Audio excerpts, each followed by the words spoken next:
يسأله من في السماوات والأرض.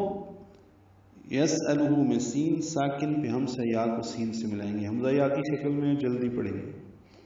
لام کو جلدی اور معروف طریقے سے ادا کریں گے. یسألہ الٹا پیش ہے، یہ 2 حرکات لمبا کریں گے.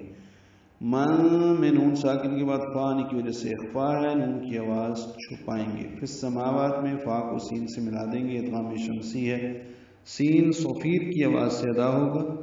میم واو دونوں کو 2 حرکات لمبا کریں گے. تا مفتوحہ ہے، جلدی پڑھیں گے معروف طریقے سے.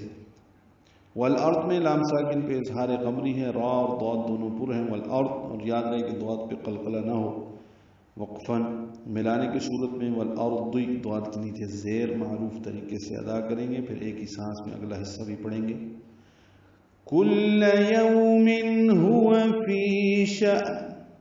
یہاں پہ کاف باریک اور لام بھی باریک ہے، اور لام پر زبر ہے. کل یوم، یہ کل یوم نہیں ہے. یو اولین ہے، ہونٹوں کو گول کریں گے، آگے لائیں گے.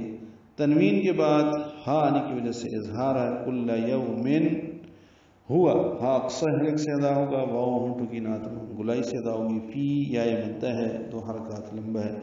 شأن میں حمزہ ساکن جھٹکے سے ادا ہوگا، نون ساکن پہ اظہار ہے. اس کو شان نہیں پڑھنا، ہوا فی شأن.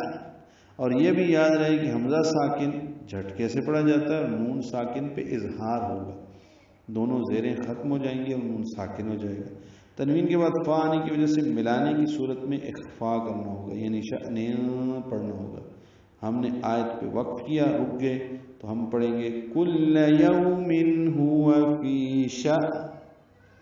اسی سے سوال کرتے ہیں جو بھی آسمانوں اور زمین میں ہیں، اور ہر روز ایک نئی شان سے وہ تجلی فرماتا ہے.